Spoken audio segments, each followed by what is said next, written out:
Yo, what's going on, guys? We're back today for another Alliance War video. What is this, number 5 in the season now?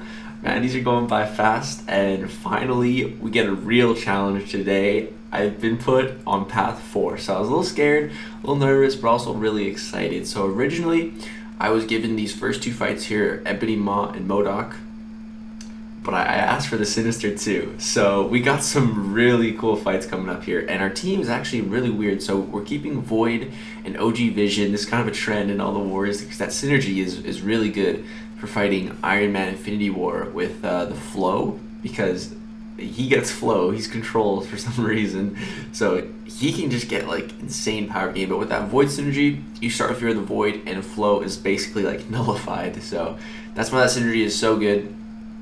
And then we also brought Captain America Infinity War along, and he also synergizes with OG Vision. So having OG Vision and Void on the team with Captain America gives him petrifies and weakness debuffs on every parry, which is going to be important for that Sinister fight. So up first, we had an Ebony Maw, and this was actually the fight that I was like, no problem. I was like, yeah, this Ebony Maw will be no problem. I can just re-parry him, easy peasy. I was pretty worried about Modoc and Sinister. I was like, all right, this Maw, no sweat, because like I can just reparry. So I boost up fairly big, put on a bunch of medium boosts, and put on some science boost as well. So my plan is to get to an L2 and then drop another L2 and he'll be dead. So go for the reparry. I hit it, but he throws 2 medium attacks, and you can't parry his mediums. I think he has to throw in a light attack, so you can't always guarantee get the reparry.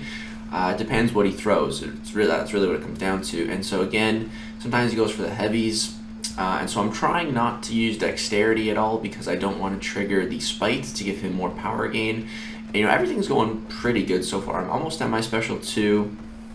Right here I get hit a little bit, and then right here he throws L1, and I'm going to falter, and I miss right there because I just haven't been able to parry to get off my heavy attacks. And right here I'm getting a little stuck against the corner, so I just throw my special 2. I didn't have a Fury active, and right there I threw another special 2, and the falter came on as I threw it. I was like, no! I get hit by an L2, but we glance it. He's unstoppable, we nullify it, we go in. Oh my god, dude. I thought I was dead. When I was getting hit by that special 2, I was just like, no, please don't crit, please don't crit. And oh my god, we survived. It's definitely the closest I've been to dying so far this season, and I was so thankful when I came out of there alive. I'm like, I have to use some potions, but I don't even care. Like, I don't even care about the potions, man. I'm just glad I didn't die. So, whew, we're okay. Moving on to the next fight here. So now for these next 2 fights, we're going to go ahead and apply a Power Start 1 boost, just so that we can get to our special 2 quicker. So originally, this fight, the plan was to use a special 3. So I was going into it thinking I was going to use a special 3, but as the fight persists, I kind of find an opening for my special 2. So after I throw my heavy attack, it gets rid of his whole auto block thing. So I was like, I could actually throw a special 2. If I time everything perfectly, that could work maybe better. So I get to my special 2, I parry his special 1. I don't want to dex it, I don't want to give him any more unnecessary power. He's unstoppable right now, wait for that to expire, then boom, hit a reparry here, boom, get rid of the auto block, and then come in for a special 2, and boom, 100k special 2, he's dead, 9 hits.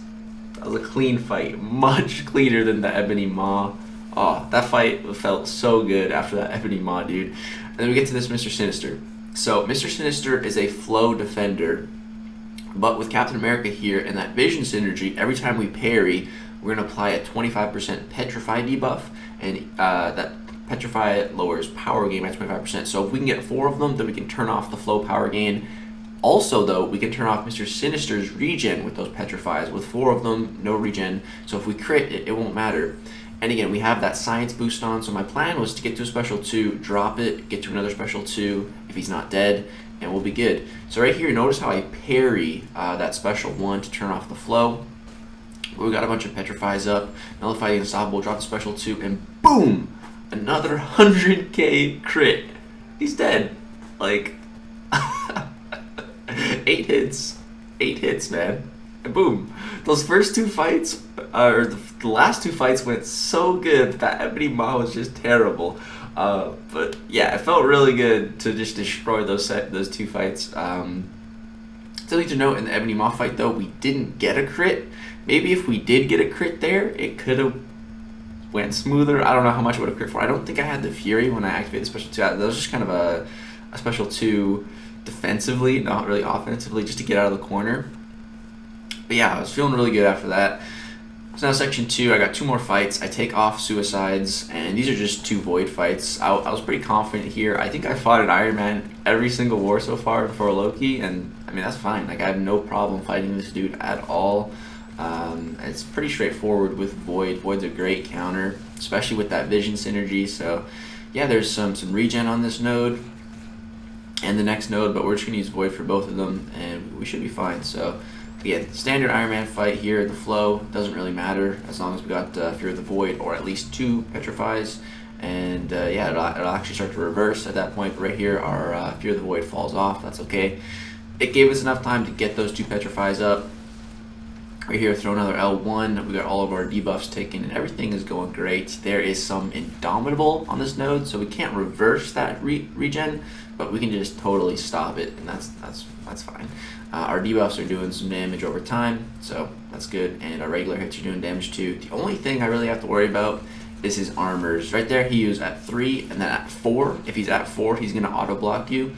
So you really just got to keep an eye on that while you're attacking him. And if he gets to that many, just throw some heavies. You'll be good. Alright, here I go for a special 2. Thought I would do some good damage because we have Fear of the Void up, and just apply some more debuffs. And that's pretty much all she wrote. Drop another heavy attack, 50 hits, 10%. Fight went pretty good. Can't ask for much better, so yeah, I was feeling good about that. I think I put on like a 10% boost for these fights. I just wanted to boost a little bit, you know, just in case. Then we got one more fight here. It's a Sentinel on the buffet node. It's flow, but he's not control, so not to worry about that. So just standard buffet. So again, just a Void fight. Nothing really to worry about here. Might be a little bit of a lengthy fight because once Sentinel gets his analysis up, I'm not going to be critting it all. But our debuffs will be putting in some damage over time. So that's good. But yeah, we have a bit of a slow start. You'll see he heals to full right there. But again, I'm not worried about that. He's also building to full analysis charges, but I don't care. I'm not worried about that at all. The only thing I'm worried about is getting my debuffs up. So hit a nice little intercept right there after the special 1. It's weird, man. I'm not comfortable going in to punish Sentinel's L1. I'd rather just go for the intercept afterwards. Like there was a change. I remember it was like for, was it Variant 1? No, it was for, no, I think it was actually for 6.1. Sentinel, like, you couldn't punish his special 1 at a time, and then they changed it so that you could, like, you could punish it, and then they made a change and you couldn't punish it, and it was a bug, and then they made a change that you could punish it. And just like ever since then, I'm just like, no, I don't. I just haven't gone for it ever since then. That was like a year ago now, but yeah, I'm just not comfortable going for it. And I can just also just parry in this fight, so I don't need to really risk anything. I'm just trying not to get hit, just trying to play safe, you know. And yeah, now that we actually have our debuffs going, I think it's going pretty good. We're about halfway through the fight on time and percentage, but you know, it took a little while to get to this state. It took some time to get there, so I'm not worried about timing out. We're doing 1k per tick with all those debuffs up, so yeah, right here, a little bit of a mistake. I shouldn't have thrown that L1, but it doesn't really matter. He's going down pretty fast now. We got 2 Fear of the Voids up, which is pretty awesome. Hit a nice little intercept right there, and yeah, he is pretty much dead. One more special 1. And boom, that's all she wrote, man. That's my path done. This felt really good. Those last 2 fights were pretty easy, but the first, that Ebony Maw, man, ooh, that got my heart racing. But yeah, that's my paths for this war, and we actually ended up winning. So I got some cool stuff for you guys. We're gonna go ahead and jump to the scoreboard real quick, and then we're gonna show something really cool in For Loki. They have like this whole system of like points and rating based on like how difficult war fights are. So I'll talk about it in a bit. But yeah, I'm gonna show all of my stats, which is kind of cool that they track it. It's a really cool system. Tater's made the whole system, and he keeps track of everything. That guy does so much work. Yeah, so we're gonna show that. It's really cool. So be right back. All right, what's up, guys? So we're back now with the scoreboard here. So as you see, we did win. They didn't quite have full diversity. We ended with 24 deaths. They ended with 56. So pretty close war. It was pretty close. We actually were losing early on. I went to bed, we were losing, but they hadn't explored nearly as much as us. Woke up, I was like, oh, we won. Cool.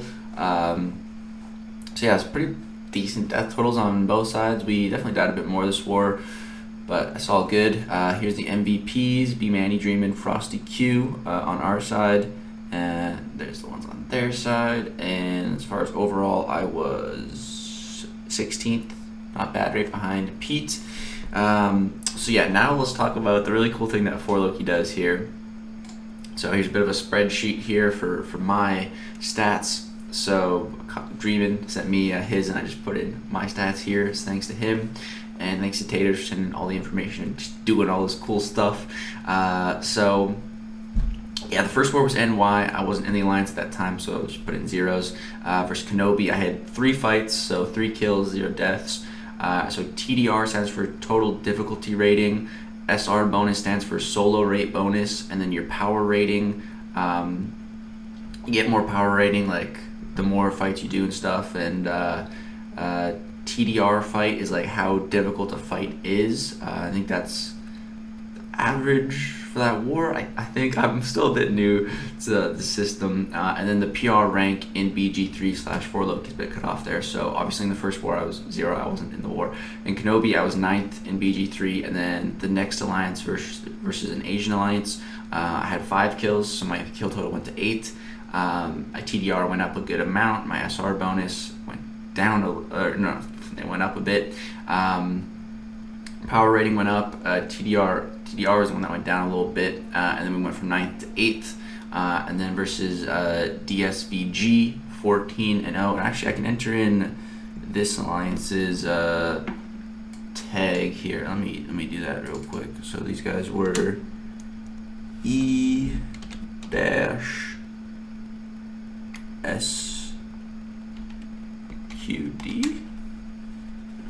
There we go.